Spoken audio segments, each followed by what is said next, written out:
आज हमारा जो टॉपिक है वो है जी कि short run average cost curve जो होती है, SRAS जिसे हम कहते हैं, SRAS, short run average cost curve, SRAC, ठीक है, short run average cost curve. तो इसकी जो शेप होती है ना वो यू शेप होती है। मिसाल के तौर पर अगर आप इसको ड्रॉ करेंगे ना ऐसे, तो यहाँ पर हम लेंगे आउटपुट, यहाँ पर लेंगे कॉस्ट, तो इसको बनाएंगे तो ऐसे यू शेप बनेगी, इसे हम कहते हैं AC।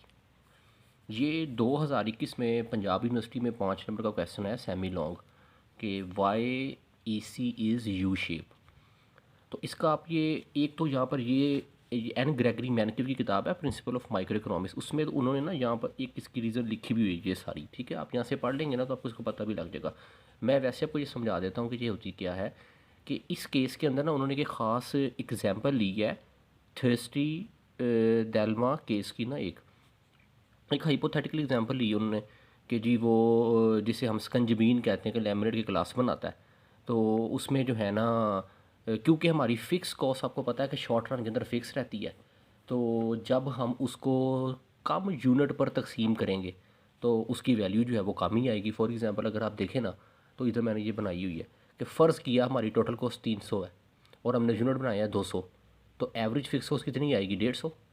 और अगर यही हम यूनिट बनाते हैं 100, तो अब कितनी आई है? 300। कितना बड़ा फ़र्क पड़ गया 147 का।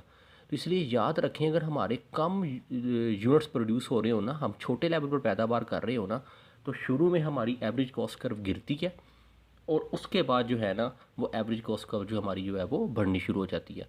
अब इसका पेपर में आपने जो लिखना है ना, ये भी लिख सकते हैं और ये सुन भी लें जो मैं आपको बता रहा हूँ उसको भी। ये हमने इधर इसका ये जो आप लिखा हुआ है इसको आप समझ लें कि according to law of variable proportion, ये हमने क्लास में किया हुआ है, अभी हम इसकी आप वीडियो भी अपलोड कर देंगे कि वेरिएबल प्रोपोर्शन क्या होता है। लॉ ऑफ वेरिएबल प्रोपोर्शन कहता है कि जब वेरिएबल फैक्टर के साथ आप फिक्स फैक्टर को लगाएंगे ना, ठीक है, फिक्स फैक्टर के साथ वेरिएबल फैक्टर को लगाएंगे। फिक्स फैक्टर से मुराद क्या है जी? आपकी ज़मीन, कोई काश्तकारी कर रहे हैं तो आपके पास फॉर एग्जाम्पल 10 एकड़ ज़मीन है तो वो तो फिक्स है, उसके साथ आप वेरिएबल फैक्टर लगाते हैं, मज़दूर लगाते हैं, तो आपकी प्रोडक्शन जो होती है ना वो इंक्रीज़ होती है, increase at the increasing rate due to law of increasing margin product. हमने law of increasing margin product ये भी हमने रिसेंटली अपलोड करना भी है। उसके अंदर हम ये देखेंगे कि हम जब भी किसी फिक्स फैक्टर के ऊपर वेरिएबल फैक्टर को लगाते हैं तो हमारी मार्जिन प्रोडक्ट इंक्रीज़ होती है। मार्जिनल प्रोडक्ट इंक्रीज़ होने की वजह से कॉस्ट क्या होगी आपकी? कॉमन बात है, डिक्रीज़ होगी। अगर आपकी प्रोडक्ट इंक्रीज़ हो रही है तो कॉस्ट डिक्रीज़ होगी, कॉजिंग AC टू फॉल। अब कब तक फॉल होगी? Till the best combination of fixed and variable factor is attend. जब तक आपका बेस्ट कम्बिनेशन फैक्टर मिल जाएगा उस वक्त तक, जैसे इसमें देख लें कि ये हमारा वो कम्बिनेशन फैक्टर होगा, इस आउटपुट फ़र्ज़ करनी है आउटपुट 100 थी।